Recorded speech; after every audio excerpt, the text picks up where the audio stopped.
Hi, it's me, Jazzy. I'm back with another tech-related video, and today I'm taking a look at one of my favorite things, a computer from the 1980s. Yes, you may notice there's something missing from behind me on the set, the good old Amstrad PCW8256. I finally got some room on my bench to take a look at this. It has been hanging around here for a while. The good old Amstrad word processor, which replaced the humble typewriter and was the first truly affordable home and office word processing solution. Now, this particular one does power up to a solid green screen, which is a good sign. These old Amstrad PCWs, they need a disk just to boot into anything. Now, this particular one's got 2 disk drives, and these old PCW drives are belt driven. It does make some encouraging noises, but no sign of loading the disk. But like most 80s tech, the belts have probably degraded far beyond being useful. So I'm going to get this on the bench. Let's get the back off, get the disk drives out, and have a look if that's the problem. Let's see if I can get this old PCW finally up and running. Now, I've been waiting for a while to take a look at this one, the Amstrad PCW8256, but I've not had enough space to work on it. Now I have this bigger bench space, it means I can work on larger stuff like this. Now, this does power up, so there is some life in the beast, but it doesn't boot. It boots from the disk. So I think the problem could be the drive belts have gone on the floppy drives, quite common on these. So I think it's the first time we've taken a look at this on the channel. It's been in the background for a while, sitting around. It was supplied by Computer Cavern and is covered by a 3 months warranty from today's date, 7th of the 9th, 98. I think that might be slightly out of warranty. We are going to avoid the warranty by taking the back cover off anyway. That's the printer connector, that's the power for the printer. Okay, we have got the printer as well. I don't know if the printer works, but this does work. I have tried to power this up. Got vertical hold. So it should be pretty simple to get the back cover off. Just these screws. Oh, I'm going to need a really long screwdriver to get those. They're miles down. Oh, and we got 2 up there. Okay, and then the whole back cover should come off. We should be able to get a look at the condition of the floppy drives. Otherwise, this Amstrad's not in too bad a condition. Got the keyboard socket there. We've got 2 drives on this. Some only have 1 drive. We've got the deluxe model with 2 drives here. And it's just very simple. We've got brightness control under there, power on and off. The obligatory bit of Velcro on the top that they all seem to have, which I think is where people put their printer on the top of the machine. Now I'm going to do the easy screws first. I have got the instruction manual for this as well. This runs the CPM operating system. I don't know if these are captive or if they're all going to end up on the floor in a minute. I'm not sure. There we go. Oh, that's not been apart in a while. I don't know if this has ever been apart. I'm going to find out. Now, it's just those 2 really long ones. Am I going to get in there? Oh, I actually can. Just. Look at that.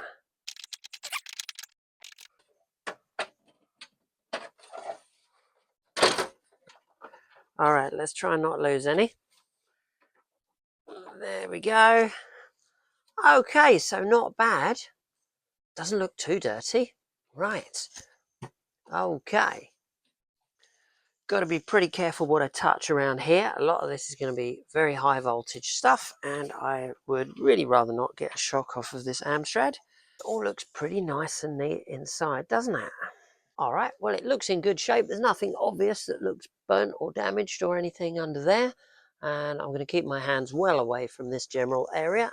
And I'm going to be looking at this side here, which is the actual motherboard here. So we can see our 2 disk drives here with the ribbon cables connecting them. What we have got to do is we've got to get the floppy drives out so we can have a look at them and change the belt. Let's whiz those out, and then hopefully we should be able to just get this drive out. Right, let's just remove those connectors.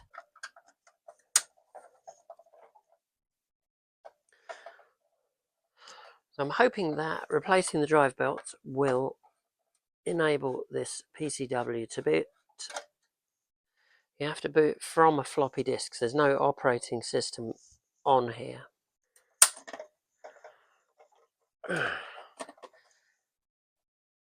There's no obvious signs that these drives have been out before, so it may well be the original drive belts. As with all this 80s and 90s tech, anything involving drive belts seems to have biodegraded long ago. I'm actually going to take the motherboard out. It's just going to make life easier getting in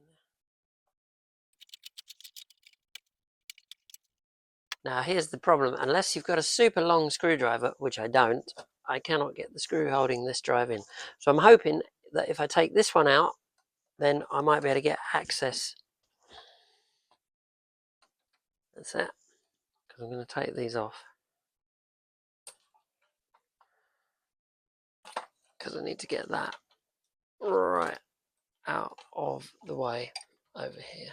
Move as much stuff out of my way as possible, hoping by undoing the 3 on this I can get this one.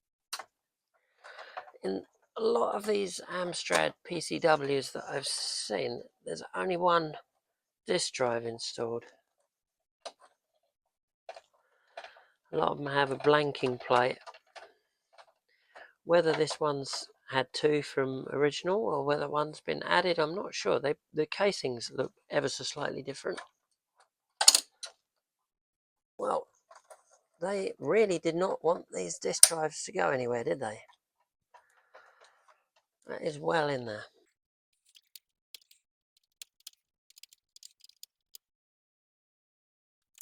Yes, yes, yes, yes.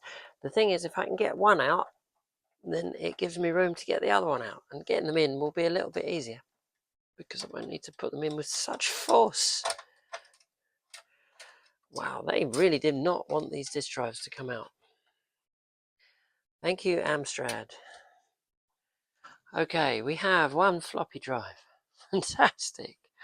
Right. So we got to get this apart now and replace the drive belt. Let's get this one out. Now that one's out of the way. Now we're getting somewhere. There we go. Good old PCW. That's the other one out. There we go. Looks much the same. I don't think there's...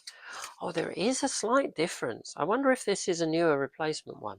Look at the front of the case is textured on this bottom one, but not on the top one. Other than that, looks pretty much identical. Right, well, let's get these disk drives apart and have a look if the belt is the problem. Okay, let's have a look at these then. 4 screws to get these out. There's one. When Amstrad put this together, they really did not want it to come apart. Well, I'm having to put a lot of effort into this. What have we got? Ta-da-la! Oh, it's a box within a box. Of course it is. Ah, but we can see the PCB. Amstrad part number 30002. It's very neat. This is all very clean inside. It's not really very dusty or anything. I think I'm going to do these one at a time.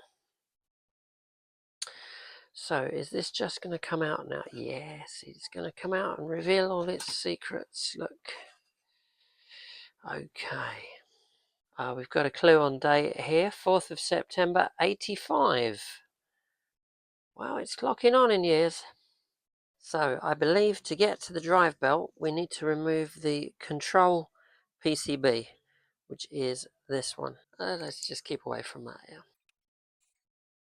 Okay, we need to remove the control PCB, I believe, to get access to the belt.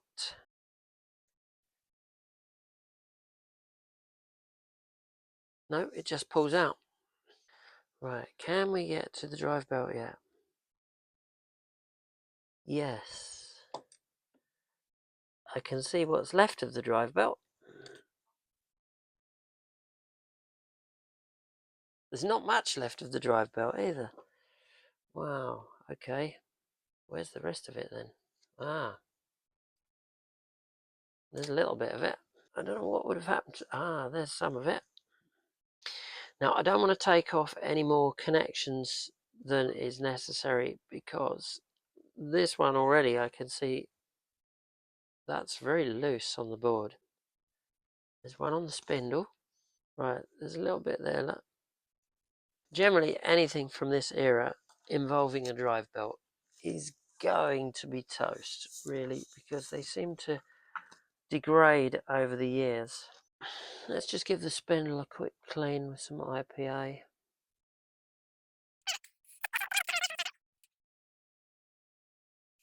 So I think I've got rid of most of that yuckiness. That's pretty grotty. I wonder if the other disk drive's going to be just as bad. Let's get our nice fresh drive belts. So I ordered these drive belts from Disassembly. I think that was from eBay. And a message from Susan Gledhill. Thanks for helping to keep the 80s and 90s computers alive, Steve and Sue. I love keeping the 80s and 90s computers alive. 80s and 90s computers are cool. Good old Disassembly. And that was just £5.25 for a twin pack of these belts. Fits lots of different Amstrad disk drives, including the PCW8256, which is ours. You are helping to preserve another 1980s computer. Right. So let's get this on. That's it. Lovely. There we go. Now that's better. That's how it should be. Fantastic. Right. That's one done. Now let's get this back together. Now I've got this little connector to go back in. That fiddly little devil, that. All right, let's get this back in one piece. Got to make sure the indicator light is in the correct location, and let's screw this back down. Right, so that's one disk drive done, one to go. Be great if I can get this old Amstrad to boot again. I don't know how long since this has been a runner. That drive belt was absolute toast. There we go. Now we've got to make sure we get this back in the right way round. Got to go in that way because the hole is at the bottom for the connectors. That looks about right. And then we just got 4 screws to go back in, and that's this one done. That's one done, one to go. And we'll have a look at this one. Now we've done one, we know what we're doing. It's been sitting around in the back of the set for a while, this Amstrad PCW. I've not really had the space to work on it until now. Now I've got this extra bench space, which is a lot larger. I can fit larger items like this. All right. There we go. 24th of March, 86. So this is a slightly newer one. I wonder if this drive was added afterwards as an extra. Let's see if it's fared any better in the drive belt department. I don't expect it would have made a lot of difference. There we go. So yeah, again, drive belt is kaput. There's not much remaining of the drive belt. Oh yeah, look at that. It's completely wrapped. Can you see that? It's completely wrapped around the spindle, and it literally is just coming apart. Yeah, that's pretty horrible stuff. This stuff's pretty grim. Use a bit of IPA. See if we can break down what's left of this rubber. I guess I'm pretty lucky really that all the residue is on this spindle. Sometimes with old cassette decks, it ends up everywhere inside the mechanism. Right, that's a lot better. Got all the residue off the spindle now. Okay, that's looking a lot healthier in there. So let's get our lovely new belt on. There we go. Got that in properly. There we go. Perfect. That's not riding up at all. Awesome. I'm happy with that. Great, let's get this back in one piece. Not forgetting to put this little connector back on, which I almost did. A couple of screws to get the PCB back in. The case back on, making sure we've got it the right way up, of course. One more screw. We've got 2 disk drives back in one piece with new drive belts. Now, all I've got to do is get them back in here. Can we remember which way round they went? So, get the bottom one in first.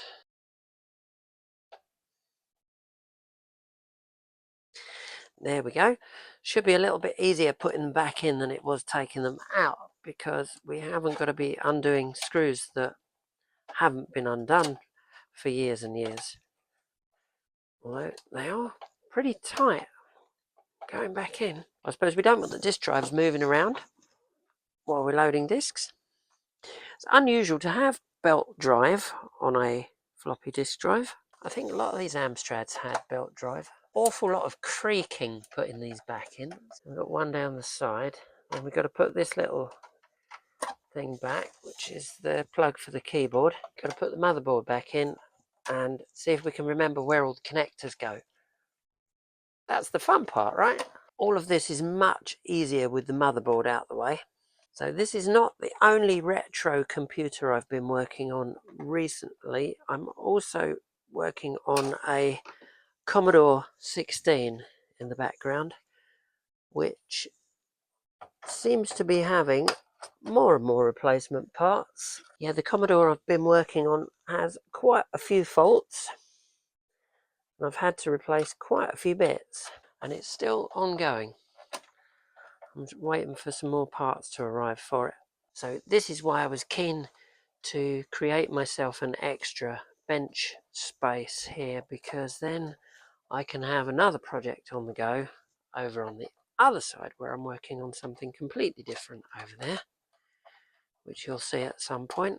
We're nearly there, only we've got one more screw to go on this. Looking forward to getting this up and running. I haven't seen one of these in quite a few years.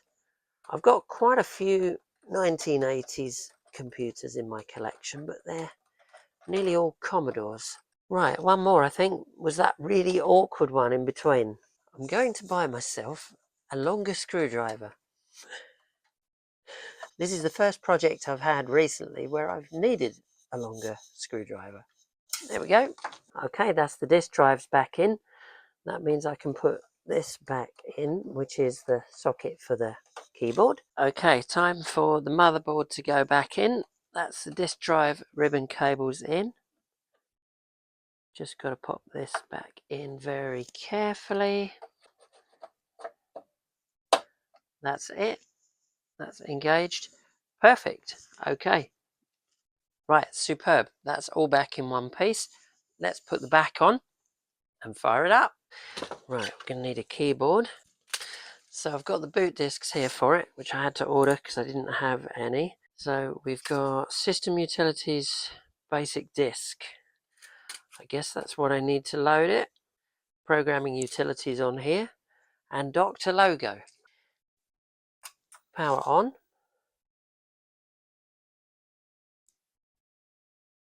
Great. Now you're going to see a lot of flickering, viewers, unfortunately, because the camera and the CRT do not go well together. What I am seeing is a completely static green screen, which is normal for this. A lot of people think these are faulty when they switch these on, if they haven't used one of these, because they're just getting this green screen. But this is completely normal because you have to boot it from the disk. So let's pop the disk in. So we want side one. These are double-sided disks. Now I believe